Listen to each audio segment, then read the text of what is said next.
Cher ami, bonjour. Voilà une histoire, hélas vraie, qui en dit long sur les aberrations qu'engendre la théorie du genre. Cette histoire, c'est celle du petit Noella McMaher, 10 ans seulement, qui vient d'acquérir un début de célébrité en défilant comme les plus jeunes mannequins transgenres à la New York Fashion Week le 10 septembre dernier. Le site Boulevard Voltaire nous en dit davantage au sujet de ces garçons que tout le monde traite comme une fille.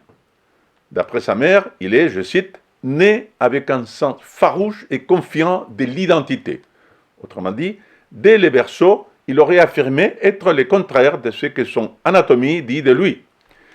Il faut dire que dans la famille où il est né, les questions de genre sont incontournables.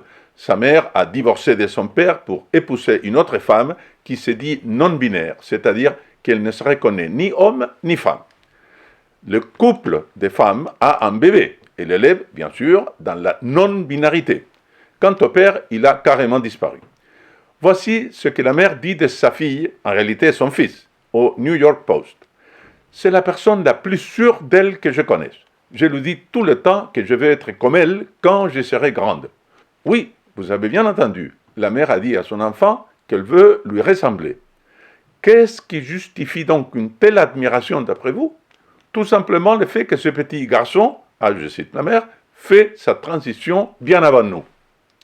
Évidemment, les lobbies LGBT s'est empressé de faire de l'enfant son égérie. Le petit pourrait devenir millionnaire grâce au défilé des modes, estime un agent de Hollywood, dans les colonnes du Daily Mail. Déjà, il est assailli de propositions de contrats. À 10 ans, son compte Instagram affiche plus de 22 000 abonnés. Précisons que le jeune mannequin se présente comme modèle transgenre et activiste. C'est cool d'avoir ce titre, cela montre qui je suis réellement et permet de montrer aux autres personnes et aux enfants qu'être transgenre n'est pas mauvais, dit-il au micro de l'agence Reuters. En réalité, son activisme serait encore plus précoce qu'on le croit. Dès l'âge de 2 ans et demi, Noella aurait exprimé son désir d'être une fille. À 4 ans, il aurait fait sa transition sociale et sa famille a changé son certificat de naissance de garçon à fille quand il a eu 6 ans.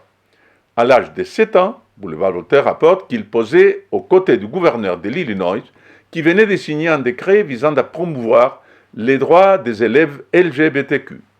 Noella était pour l'occasion vêtue d'un maillot où était inscrit « Voilà à quoi ressemble la trans ». Malheureusement, on aurait tort de se rassurer en pensant que ce cas extrême est marginal.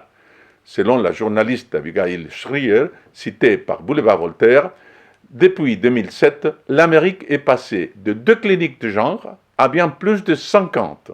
Entre 2016 et 2017, le nombre de chirurgies de genre sur des personnes nées femmes a quadruplé aux États-Unis. Si la situation en France n'est pas à ce jour aussi grave, sachez néanmoins que lentement, mais sûrement, nous prenons le chemin des États-Unis sur ces sujets. L'an dernier, Jean-Michel Blanquer, alors ministre de l'Éducation nationale, a publié une circulaire intitulée « Pour une meilleure prise en compte des questions relatives à l'identité des genres en milieu scolaire ». Heureusement, comme je vous le disais dans une précédente vidéo, les Français sont de moins en moins dupes de cette révolution sournoise. Certains refusent même de travailler pour des entreprises qui font la promotion de la théorie du genre. Pour en savoir plus sur le sujet, je vous invite à regarder maintenant la vidéo qui apparaît à l'écran.